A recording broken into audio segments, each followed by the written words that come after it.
Welcome back to Shakedown Zone. Well, it was a big weekend for six-time champion Jimmie Johnson at Martinsville Speedway. He won his 9th clock and is locked in for a chance at his 7th title, something only 2 other drivers in the history of the sport have ever done. Jimmie started his championship ways back in 2006 with his first after winning the Daytona 500 in the same year. That would begin a streak that had never been seen before in NASCAR. He would win 5 consecutive championships from 2006 to 2010. He would let Tony Stewart win a 3rd title in 2011 and Brad Keselowski his first in 2012. Then in 2013, he would come back to championship form. In 2014, NASCAR changed from a season-long point system to what's now known as the Chase for the Sprint Cup, turning the end of the season into a playoff-type atmosphere. Johnson never made it to the championship round, and 2016 he will have his shot at an elusive 7th title, something that's only been accomplished by Hall of Famers Dale Earnhardt and Richard Petty. Earnhardt's last one came in 1994 and Petty's in 1979. So this is going to be a big chase for Jimmie Johnson as he goes for that, and hopefully we find out who the other 3 guys are over the week. But before Jimmie can take off and win his 7th title, he'll have to see who the other 3 drivers will be and that want a piece of that hardware at Homestead. Now we head to the Texas Motor Speedway for a full weekend of NASCAR action as all 3 series are having their chase races at the 1.5 mile track in Fort Worth, Texas.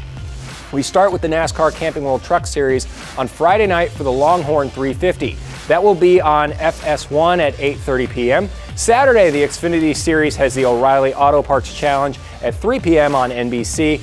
Then the Cup teams will take the stage on Sunday at 2 p.m. for the AAA Texas 500 on NBC as well. That's where the rest of the races for the season can be seen. See, the problem for the other 7 drivers looking to move on to the next round, Jimmie Johnson is really good at Texas. He has 6 wins there and an average finish of 8th, so he might be looking to play spoiler with no other Hendrick teammates left in the chase with him. The Joe Gibbs teams will for sure be gunning for him, and all of those drivers beyond the cut line will be looking to make a statement before heading to Phoenix next week for the last elimination race of the season.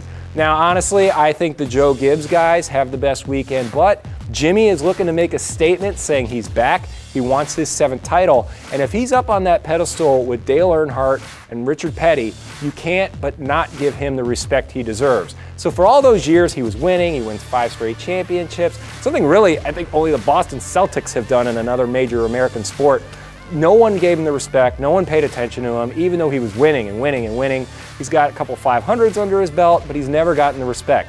He wins that 7th title, he's already an automatic Hall of Famer. He wins that 7th title, he starts getting statues, and people will start having to pay respect to him. Now, he's won 79 career wins, and if he goes for this one this weekend and rounds it up to 80 in this, he can't help but be the main contender for that.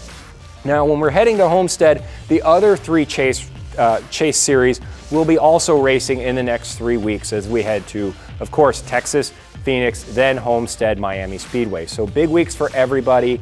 None of the chase drivers, I think, will be focusing on the other ones. I know a few of them are going to run the Homestead race just to get a feel for the track, especially since after we talked about those regulations, it's the last time they will be able to do that. So we'll have to see what they can put together.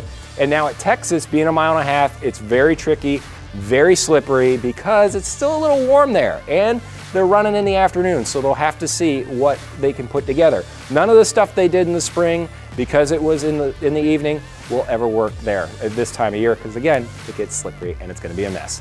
All right, that's going to do it for Shakedown Zone this week. Don't forget to check us out on social media. You can find us on Facebook and Instagram as Shakedown Zone, and on Twitter as Shakedown_Zone to interact with us. We will see you next week. Bye-bye, and take care.